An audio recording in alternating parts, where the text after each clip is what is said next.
What a finish in this Steelers-Bengals game. Fourth quarter, Bengals trailing 20-14. Second and 10. Burrow completes it to Jamar Chase right on the goal line. But let's take another look. It looks like a touchdown. Zach Taylor decides not to challenge. Now we're looking at first and goal from the one. Fourth and goal, under 2 minutes remain.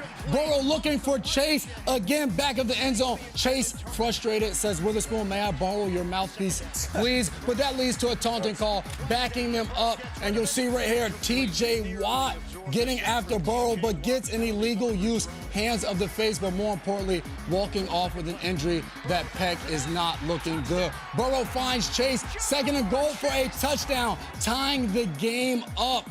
All they need is an extra point, walk-off injury, walk off and they're going home, but no! Minka Fitzpatrick has other plans, and he is fired up. Let me get a piece of that kick.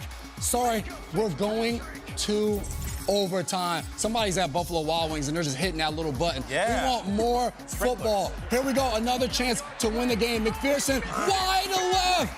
Wide left. Bengals fans cannot believe it. McPherson can't believe it. He was automatic a year ago. Later on in overtime, Steelers have a 3rd and 1. Mitch Trubisky under pressure, gets out of trouble, finds Pat Fryermuth for a big gain. Trubisky getting it done in the fourth quarter.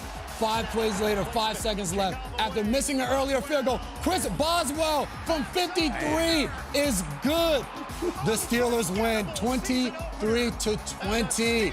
Get fired up, Mitch. You did it. Out the gates, winning one. You'll see it right there, 23-20 in overtime. Trubisky coming up with a play late to propel the Steelers. Cam Hayward had a little bit to say after the big win for the Steelers.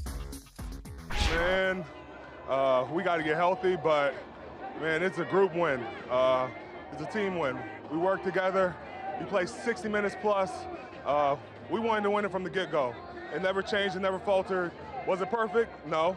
But what game is? And, you know, to come out here and play in front of a hostile territory, get some really good fans and a really good team, man, I'm proud of my guys. That Steelers defense, they got after it. They were on Joe Burrow all afternoon long, and you heard TJ Watt's name a lot as we checked in with our NFL Network insider, Ian Rappaport. Ian, you have to have the latest on TJ Watt, but also Najee Harris. Yeah, we'll start with TJ Watt. Really not a lot good here. One of the best defensive players in football, reigning defensive player of the year. And you saw him dive for the quarterback there and kind of end up in a weird angle, walks off to the sideline, pointing. Here's the play right here. You could see he just put himself in such an awkward position, comes to the sideline, pointing at his underarm, saying, I tore my pec. That actually is the fear. Pretty good doctoring right there from TJ Watt. Going to have an MRI today to confirm the diagnosis. And then out indefinitely, we will see if he ends up being out for the season or if a late season return is in the cards. Meanwhile, Najee Harris also did not finish the game there for the Pittsburgh Steelers, was spotted in a walking boot after the game, had 10 carries. A little bit of a tough day, but from my understanding, this injury at first glance is not believed to be overly serious, and he has dealt with foot issues really for most of training camp, barely played, on again, off again, dealing with a foot injury. Unclear if this is related, but anyway, from my understanding, not considered overly serious. That's a lot. That's a lot for a couple names that you love to hear out of the Steelers in their games week in and week out. Ian Rappaport all over it. Thank you so much. Let's hang with this Steelers-Bengals game in overtime and what stood out to us the most in this absolute thriller.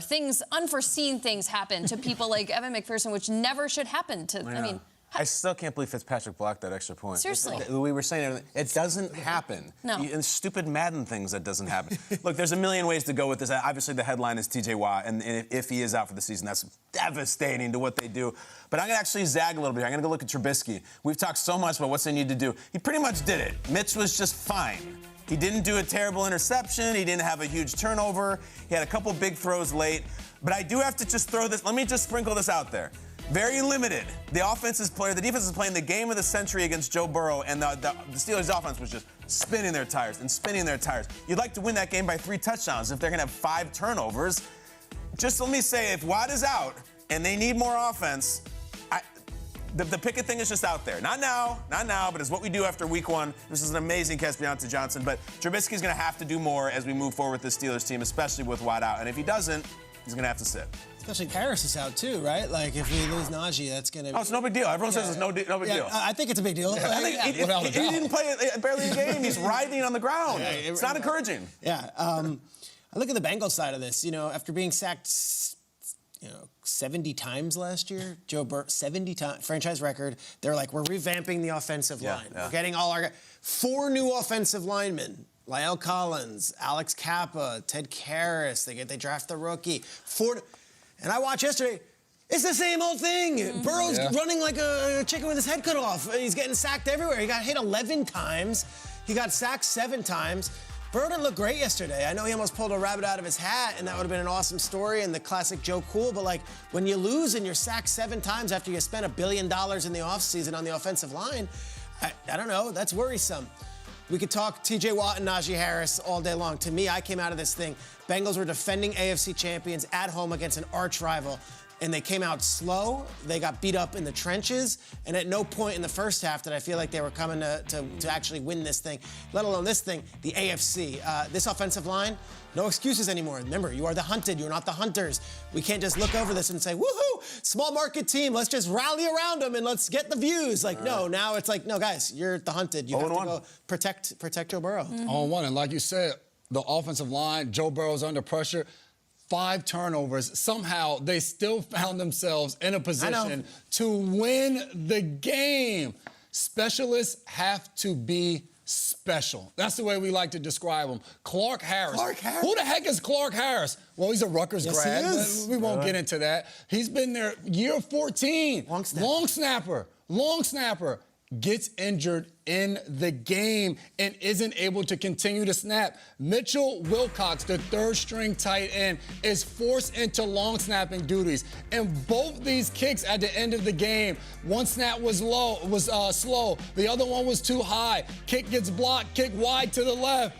Specialists, we have to love them. We have to talk about them. We need our long snappers, our punters, our kickers, because games come down to them, and you need those guys to perform. As ugly of a game as it was for the Cincinnati Bengals, they found a way to win in regulation and then put themselves in position to win the game in overtime. You need the specialists to be special. How hard is it for just the center to do a long snap? Could he not do it? Like, they need to put in this other tight end? Like, why couldn't the center just go, long snap? He doesn't practice it. He's always snapping with one hand. It's coming up in the air. Now, next thing you know, and I saw after the game, Zach Taylor said, Wilcox, he's always working on those snaps. Those guys don't work on those snaps that often. No. When does a long snapper get hurt? You're only in the game, 8 plays a game? You run down on punt. It's true. You block on the field goal. So it's just tough.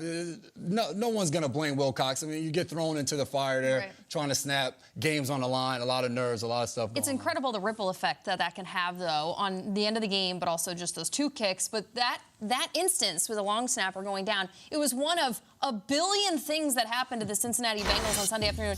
And you're right, they should have been blown out by 3 touchdowns, and they were not. Look at this list. Awesome. Pick 6. Jamar Chase goal line catch not challenged. Minka Fitzpatrick all over the place. The missed kicks, block kicks, 5 turnovers. I'm sorry, this game should have been 30. It should have been the Vikings score, 23-7. And the Steelers could have walked away from that. Mitch Trubisky could have done what he did. But how is it possible, and this is a positive spin, the fact that all those things, adverse things, happened to the Cincinnati Bengals, yet they still forced this game into overtime? What does that say about their offense, their productivity, the Steelers allowing that to happen? I know they got the job done, and when all is said and done, one team is 1-0 and the other one is 0-1. But man, the fact that you can't close the door, the Steelers, on them. It says something, I think, about the power of the Cincinnati Bengals and the potential that they have there. What do we got?